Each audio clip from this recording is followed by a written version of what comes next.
Have you ever been out to a new restaurant with friends, someplace you've never been, and you get the closest iteration of your regular order? Not because, well, I guess not just because you are a picky eater, even though you're not that picky. You just have the common sense rationale that if I'm going to a place where I'm gonna pay for my food, especially with some of these metropolitan prices out here on the menus, maybe this is not the time to be adventurous, right? I think that's a very reasonable thing to do in this economy. But your friend who is a little bit more adventurous, or got a little bit more of that, or got a little bit of that Raytheon money, they do get something new off the menu, and you see them eating it, and you're like, seeing their eyes closed, they're doing a little happy dance, and you like, damn. I mean, I'm okay with what I got. I'm familiar with it, like, I understand its pros and its cons, but kind of looking at my homie with something new and kind of thinking I should get involved with that. If you ever felt that way, I think you know exactly what DC is going through right now. On June 18th, 2026, yesterday, as of the time that I'm recording this, Democratic mayoral hopeful, what's his name again? Kenyon McDuffie has conceded the mayoral race for mayor to Denise Lewis George, acknowledging that the updated results show her maintaining a decisive lead. And decisive is that's a way of putting it. There are 3 reasons why I know DC is going to elect its first democratically socialist mayor. And it all has to do with the people. The first reason why I know that DC will elect its first socialist mayor is because the people have sense and senses. And I feel like that's what a lot of the mainstream, both liberal and conservative media, seems to want to put their heads in the sand about. Like, people have senses. They can see their gas going up and their air quality going down. They hear the low drone of data centers being built in their backyards that they don't want and that the law says shouldn't even be able to exist. They touch their palm to the small trickle of tap water that comes out of their faucet due to that very same data center being built and draining the community of all their resources while giving absolutely nothing back in return. The people have sense, the people have senses, and so they can feel capitalism butt fucking them relentlessly. Not only in their pocketbooks, but in their lungs, in their knees. And they've been doing it for a while. And when you're going that rough, eventually the other party gets a little tired. The people are tired.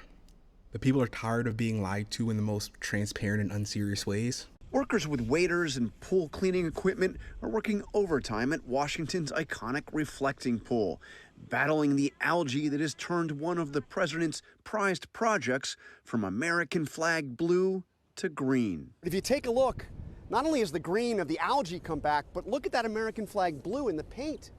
It's actually starting to peel. It's coming up. 50 to 100 years before you have to do anything with it. Very strong, powerful substance that we use. The companies that did the work to drain the pool, repair the leaks, seal and paint the bottom of the pool, and install a filtration system were awarded no-bid contracts worth about $15 million, despite having virtually no federal experience doing federal contracts. Tired of being scanned by corporations and then gaslit into thinking this is just the cost of doing business? Whether that's another streaming service you have to sign up, whether that's video games that you have to buy as codes instead of getting them in physical media, or AI dynamic pricing taking over how much you or your friend will be able to spend on potatoes, depending on not whether you searched Whether you watched The Boys last weekend or some dumb shit like that, you know? The Federal Trade Commission's report last year found at least 250 retailers were using AI to charge you more based on data like where you live, what you browse, or what you leave in your cart. But given retailers have access to basically every data point about you, even some creepy ones like your skin tone or if you've recently become a parent, the FTC suspects even those could be used by corporations to figure out what price is right for you to see. From October 1st this year, large grocery stores and delivery apps in Maryland can't use your personal data to hike your prices. They also got rid of electronic shelf labels so that stores can't change prices at different times of day according to their whims. Stuff like loyalty discounts, coupons, and so on will be untouched. This seems to be part of a growing movement too. 33 states and DC introduced price transparency bills last year. Maryland is just the first to make it law. Of complaining about those very same corporations and then being ignored by the officials you literally elected. All the talk of losing discounts helped sway Maryland legislators who made the bill functionally useless with a series of loopholes. Industry has been pretty effective in certain states in getting those carve-outs to be very broad and to potentially undo the ban entirely. That's Nina DeSalvo, an advocate for surveillance pricing bans with Towards Justice. She's critical of the many exemptions that were added to the Maryland law after lobbying. They have carve-outs for anything to which a consumer consents. You can imagine the number of times you just click yes in order to move on with your day, right? It also allows segmentation that, to loosely paraphrase Nina's argument, allows a grocer to charge a special price for men who use Android, have Googled jalapeno popper over 40 times, shop on Fridays, and seem to be willing to pay more for them. But no, that's not a special price for me. That's a segment composed of me and a bunch of weird popper aficionados. In an email, a spokesperson for Governor Moore's office argued the bill is an important first step, not the final word, and that the governor does not believe in letting the perfect be the enemy of the good.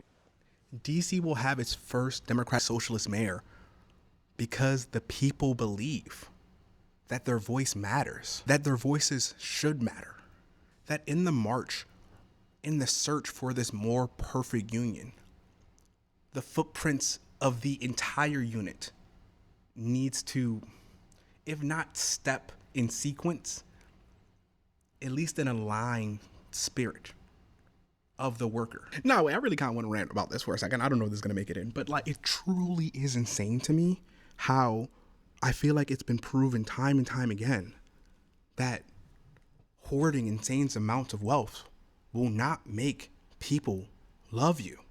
Like, we really knew this with Scrooge McDuck. The fuck? You know? Like, and I swear to God, that's what The Lord of the Rings is also about. Like, I only saw the first one, but I know they didn't watch it either, but whatever.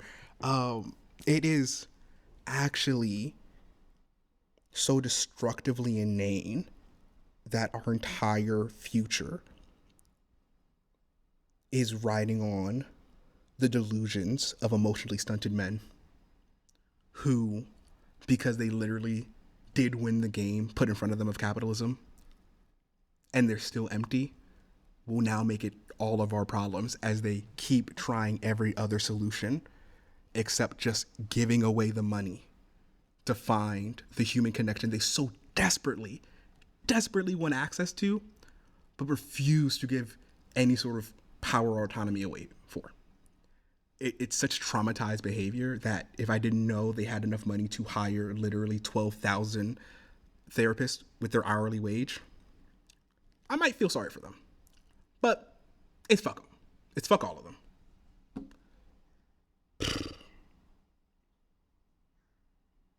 I'm looking for a new job. Maybe I shouldn't be so publicly anti-corporation. It's coming up. The people believe because they know that the 40-hour work week, maternity leave, even the concept of Social Security was not handed over lightly. We fought for it. We demanded it because we knew it was what we were just due. They believe in Jalen Brunson's, my short king's, very wise words. When you were down 29 points, did any doubt creep in your mind? I mean, I thought about it, but then I realized just where we're at, and you're allowed to think about the worst possible scenario, but you got to go out there and do something about it. You're allowed to imagine the worst, but you got to do something about it. And the people are ready to do something about it in DC. It's coming up.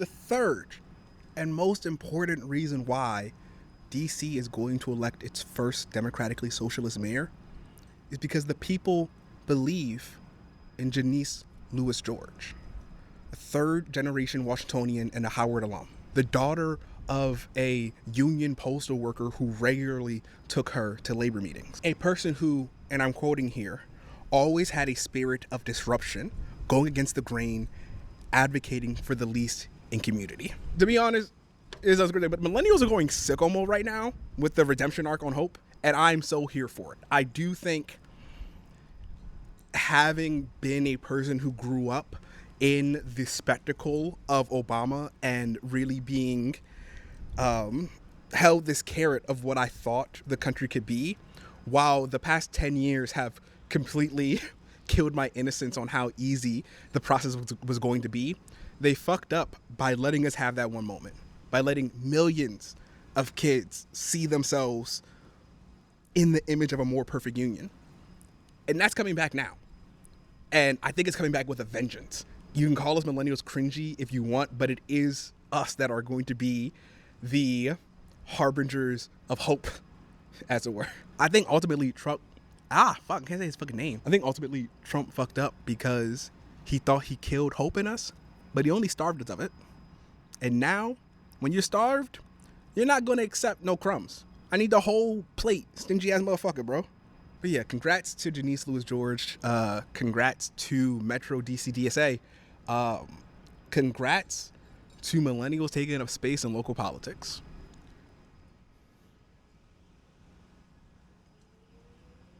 Hope is way too strong a word at this point, but I see the vision. I see the vision.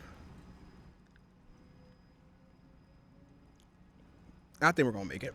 I want to ask you about Janice Lewis George's, I hesitate to say the word pet projects, but other priorities that she has that she wants to do that are on her agenda. But she made a point in this election to say that she wants to be committed to providing basic services, to making sure government works.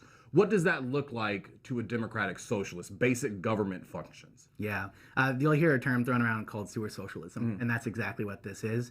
It's making sure that folks can look to a government that's run by the people and really for the people.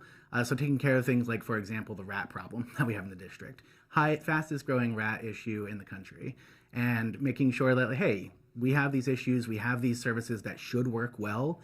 We should stop contracting them out to folks who can't do them and take them on under house in the government itself to make sure we're meeting people's needs where they are. It's coming up.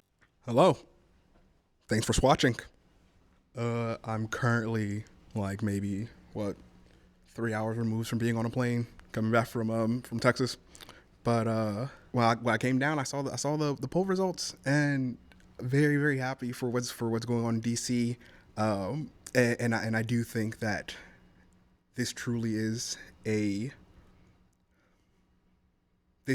canary in the coal mine for what's to come, right? Like, millennials, Gen Z, we're here. We're approaching the driver's seat, and I think the thing we're going to have our parents beat on is that they fucked around for too long, and we had too much time to think, and we know exactly what the hell we're doing to the house as soon as we get them keys. So I'm going to try to do, hopefully I can do more of these. I'm trying to get down into these shorter little vlog things where I just take myself seriously as a writer and just, write a couple of things that I have thoughts on. Hope you guys enjoyed it. Let me know your either feedback or how you guys feel about the encroaching socialist wave that's coming to America. All right. I'll see you guys later.